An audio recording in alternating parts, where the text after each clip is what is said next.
Like that scooter, you could win it and other cool prizes, including a VIP race weekend. Log on to ups.com/racing and enter for your chance to win. That's David Reagan running in 16th. Let's go to the pits of the fourth place car and Steve. With Todd Parrott, the crew chief. Todd, you guys have done a good job of keeping up with the racetrack. What do you need to do to get to the front? Well, you just got to keep his track position. We found out early in the race that, we elected to put on 4 tires one time. It was probably the wrong call, and, we lost a lot of track position. Got a pretty good car. It's not too bad. Just we've been fighting to balance all night long, probably like everybody here. It's a finicky old racetrack, and then as the night changes, the track temperature changes, and the way everything else does. So, just keeping the track position is going to be the key for the end of the race, staying up front with a shot to win. Good luck, Todd. Thanks. Thanks, Steve. Getting ready for the restart. Kurt Busch has led more than 200 laps tonight. That's only happened once in the last 22 Charlotte races. Jimmy Johnson led 334 laps May of 2004. I just listened to Todd Parrott there. If I close my eyes, I swear I was listening to his dad. Buddy sounded exactly like Buddy Parrott. He does. Buddy now almost won 3 in a row here back in the 70s. We lost out to Benny Parsons here in the 1980 race by just a fender. We came so close, and Buddy was the man. So on the restart, it's Busch's Dodge, McMurray's Chevrolet, Kenseth's Ford, and Rudeman's Toyota.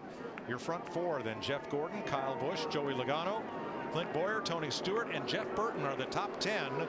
87 laps to go.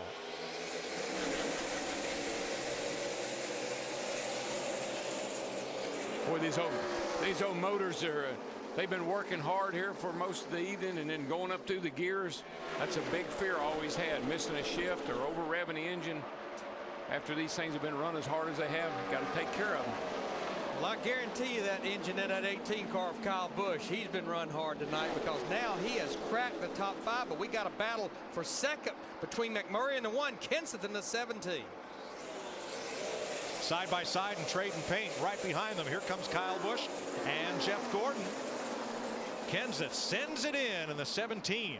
He's going to ride that high line for second off the corner. Kyle Busch can drive down in a corner harder than anybody I've ever seen and hang on to it. And particularly early in a run on cold tires, he's the best there is on cold tires. Logano and Burton, 8th place. Tony Stewart looking on.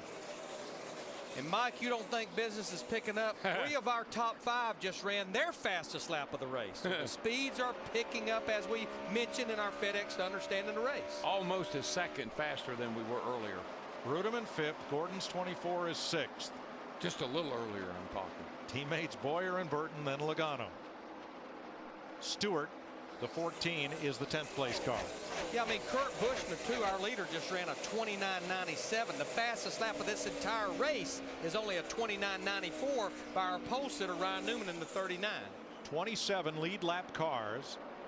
The most cars to finish a 600-mile race at Charlotte on the lead lap is 20. We should handily exceed that tonight. Yeah, with the wave around, you're gonna do that for sure.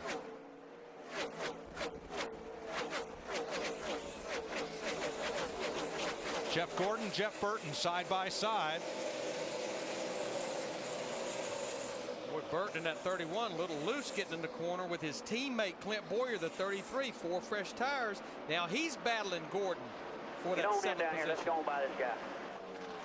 That's Mike Dillon. Boyer spotter. He's encouraging Mr. Boyer to get on by that 24. Clear. What a boy.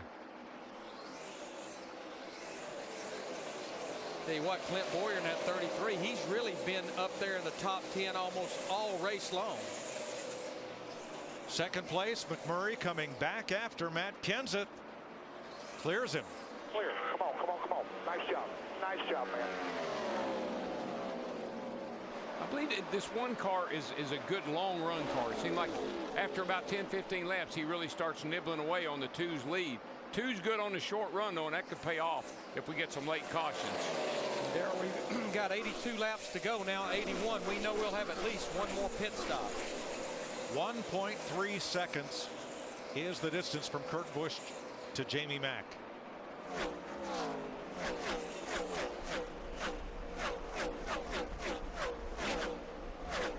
So take that 1.3 and park it to the side for the moment. See if McMurray can reel in the leader. 81 laps to go in Charlotte.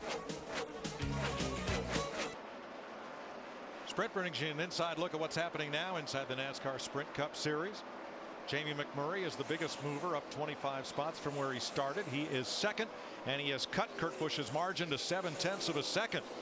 Kevin Harvick would continue as the series point leader. He restarted in 25th, and Harvick is now up to 13th.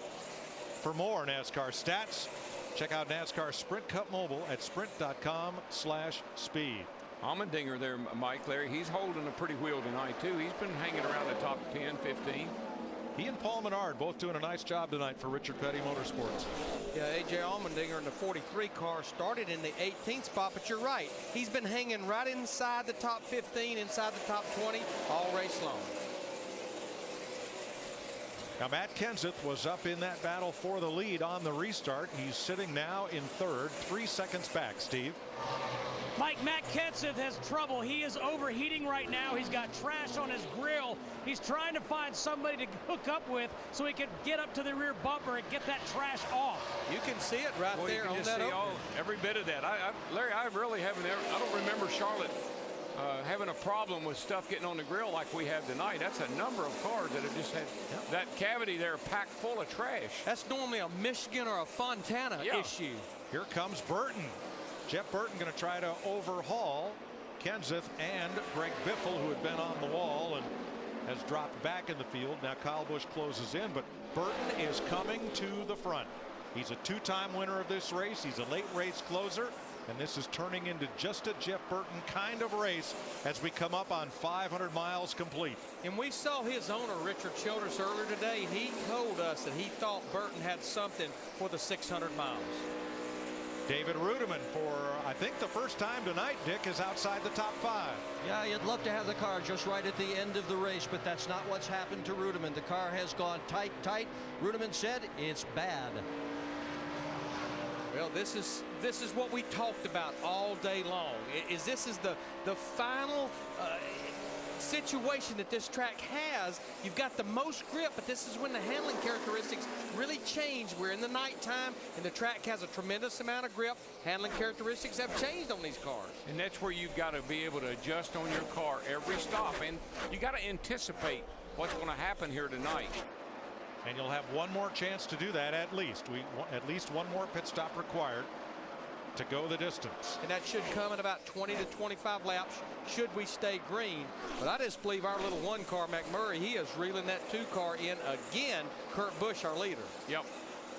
Big difference in those 2 cars, like we've already said. The 2's good on the get-go, and the 1 car chases him back down after they run a few laps. That can be cured, though. The 1 car, all they got to do is up that air pressure a little bit, and he'll be fast from the get-go.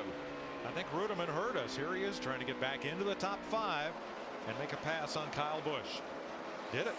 Kyle didn't put up a big fight in that 18 car, so Rudiman's now back in the top 5. I think Kyle has done a great job of battling back to even be in the top 10. And right now, I've said this over and over, Mike, Larry, the new Kyle Busch is the smarter Kyle Busch. He would have given up, wrecked that car, run in the wall, and he'd be in the garage right now. But he's hanging in there and getting all he can out of the car without wrecking it. Here's the battle for 10th. Joey Logano trying to hold off Paul Menard and point leader Kevin Harvick. Yeah, Kevin Harvick in that 29 car just outside the top 10. Remember, he just got the wave around about 30 laps ago in that 29 car. It was on the tail end of the lead lap. And has come from 25th to 12th. 333 laps complete. That is 500 miles. And if this were the Coke 500, Kurt Busch would be the winner and Jamie Mack second by half a second. But it's not. We have 100 miles left to race in Charlotte. You're watching NASCAR on Fox.